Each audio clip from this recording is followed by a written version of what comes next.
এবার জামাতের নায়েবে আমির ডাক্তার তাহের যে অভিযোগ করেছেন কিছু উপদেষ্টাকে লক্ষ্য করে, সেটা কিন্তু অত্যন্ত গুরুতর। কয়েকদিন আগেই তিনি প্রধান উপদেষ্টার সঙ্গে নিউ ইয়র্ক সফর করলেন, আর কয়েকদিন পর এখন তিনি সমাবেশে দলের প্রোগ্রামে বলছেন কিছু উপদেষ্টা ষড়যন্ত্রে লিপ্ত, তারা মিটিংয়ে কি বলেন রেকর্ড আছে, এবং বলেছেন যে নাম এবং সেই কল রেকর্ড ফাঁস করা হবে। বিষয়টা হলো যে তারা মিটিংয়ে কি বলেন এবং তাদের নাম, কল রেকর্ড, এগুলি সাধারণত গোয়েন্দা সংস্থা মেনটেন করে। তো এটা ধরে নেই যে তারা সত্যি এরকম কিছু ষড়যন্ত্র করছে, তাদের গোপন কল রেকর্ড, কিন্তু সেটা জামাতের কাছে যাবে কেন? জামাত তো এখন প্রশাসনে নেই, আওয়ামী লীগের আমলে ছিল না, তো এখন কি তাহলে আছে যে প্রশাসনের ভেতরে কি মানে যারা আড়ি পাঠতেছে, কল রেকর্ড করতেছে, তারা কি এখন তেমন কিছু সাপ্লাই দিল কিনা, যেটা নিয়ে ডাক্তার তাহের খুব উদ্বিগ্ন হলেন।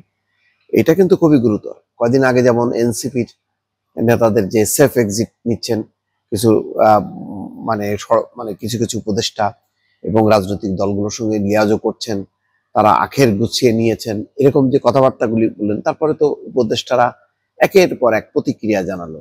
তারা রেজওয়ানা বললেন যে নাম প্রকাশ করেন, অন্যরা বললেন যে সেফ এক্সিট নেওয়ার নেই, আমার বয়স 72+। একজন বলল যে আমি মুক্তিযোদ্ধা, আমি দেশেই থাকবো।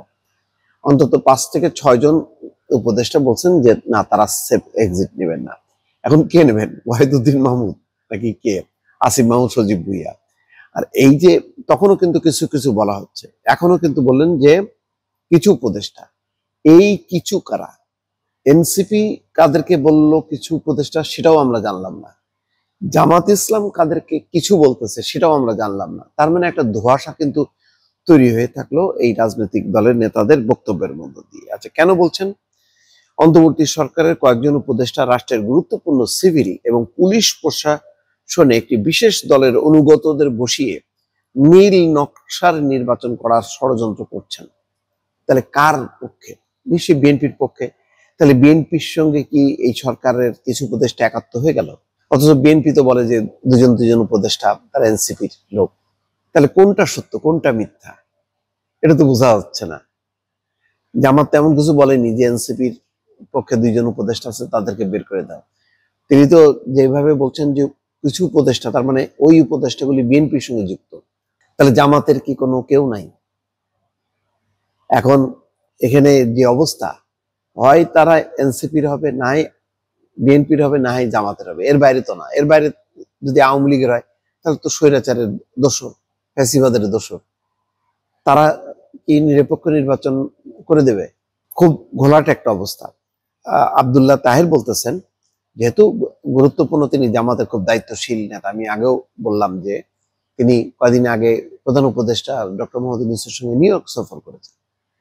তো উনি বলছেন যে ষড়যন্ত্রে লিপ্ত ওইসব উপদেষ্টার নাম, এমনকি তাদের সবার বক্তব্যের কণ্ঠ রেকর্ডও তাদের কাছে আছে। মৎস্য ভবনে মোড়ে আয়োজিত মানববন্ধনে এই ষড়যন্ত্র বন্ধ করার জন্য হুঁশিয়ারি দিচ্ছেন তিনি। এটা আমার ধারণা যে বেশ কঠিন পরিস্থিতি। এনসিপির বিষয়টা, তরুণদের কথাটা অনেকে গ্রাহ্য করেনি, যে ঠিক আছে ওরা বলতেছে, হয়তো কিছু পাওয়া না পাওয়ার বেদনা থেকে বলতে পারে, কিন্তু জামাতের এটা কিন্তু খুবই গুরুত্বপূর্ণ। মানে ষড়যন্ত্রের কথা বলা হচ্ছে এবং চ্যালেঞ্জ এক ধরনের, যে তাদের নাম এবং কল রেকর্ড তাদের কাছে আছে। তাহলে সরকারের ভেতরে সরকার কারা মনিটর করতেছে, কি করতেছে, খুব একটা জটিল অবস্থা মনে হচ্ছে দর্শক।